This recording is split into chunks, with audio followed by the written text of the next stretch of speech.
I've seen a huge shift in you mentally. I would say I would say just the last year. Yeah. Like Jordan, you guys will get to know Jordan through the show, but very humble guy, very nice guy. Everybody loves him. Carries a ton of energy, and just that happy-go-lucky, right? But then he's going in fishing in he's competing as an athlete in a very competitive sport against the best and the best out in the country, and looking for the win. And as he's talking about, it's a little bit like golf, and you could go and practice all you want, and then you might not even rank. Yeah. Right. And so you're probably just these mental battles. It's probably going on consistently. Where did that transformation come from? Like what when you go out today, you seem a lot more like relaxed, and if you don't get what you want, you're not down like you used to be. You're still happy. You still continue through. You look at the bright side. Like, where did that happen? Like, what made you want to, better yourself and, get more mentally strong?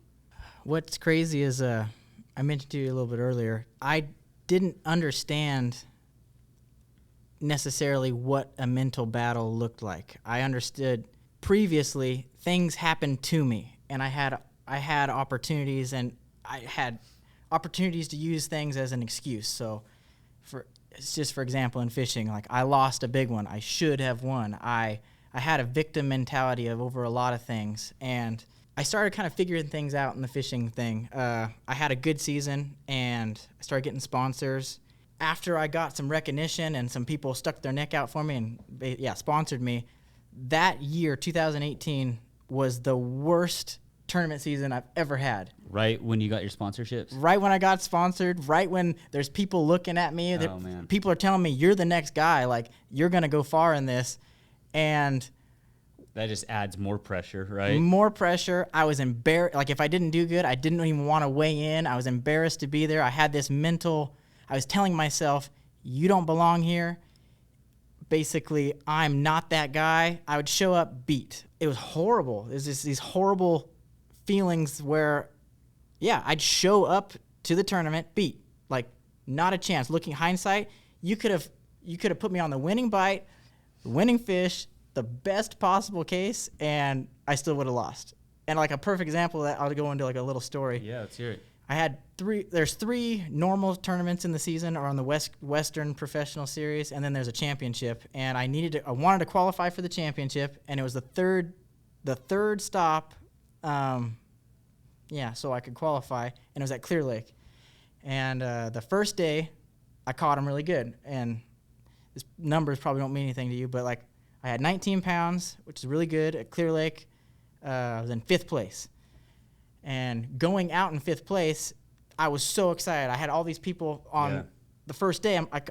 I'm sitting really good. I gave myself the perfect opportunity to make a top 10, to fish the final day, and I was stoked. I was sitting there. I'm like, finally, like, I'm gonna have a good showing. I'm excited. My mom and dad are gonna drive up. Like, this is cool. Like, my sponsors are with me. Like, the guys I'm staying with, some of my people who are sponsoring me, Anglers Marine, they're all hyped for me. They're patting me on the back.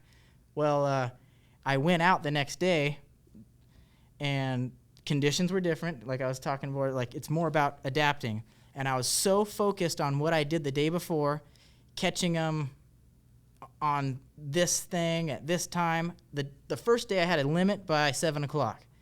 So when I didn't have a single fish at 7 o'clock, which is, I have 8 hours. I got all the time in the world. Right. I'm only like 30 minutes into the day, and I don't have a limit. I'm starting to judge my day off of the previous day. Next thing you know, I'm totally focused on what I did the day before.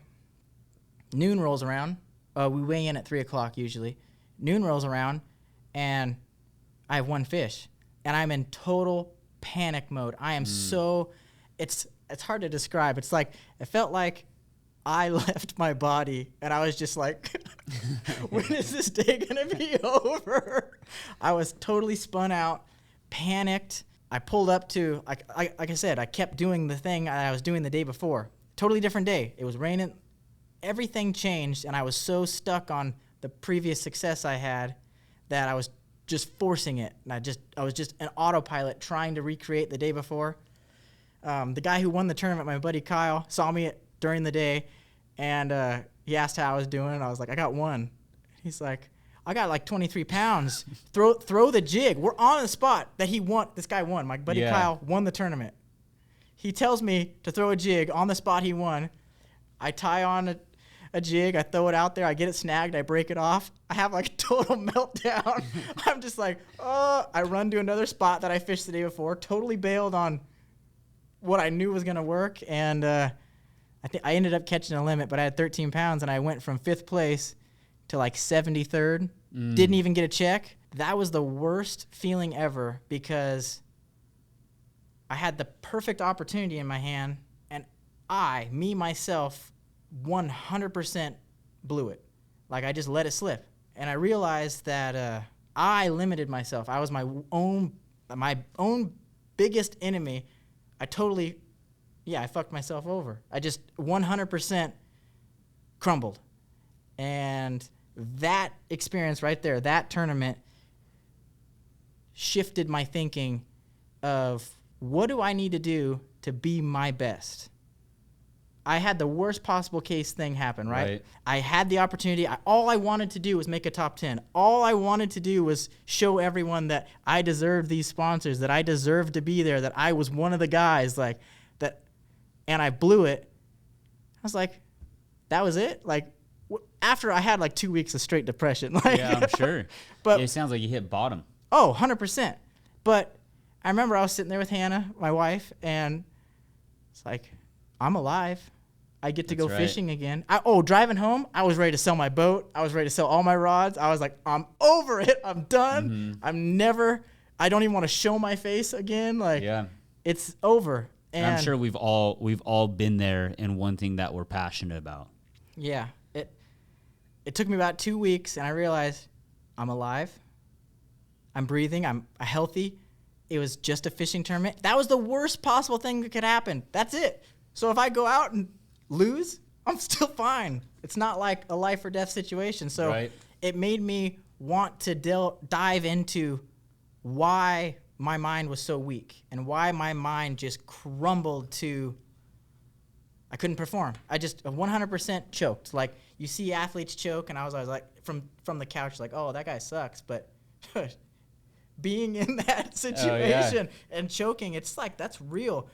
Anxiety, I never wanted to feel that again. So that's why I made that shift to explore. I was on the hunt. Like, what do I need to do to change my thinking? I was talking to everyone I could come across, and I saw you and Kyle start the 75 hard, and I was just watching people around me, and it took me a while to get traction, but I was basically searching for what do I need to do to strengthen my mind.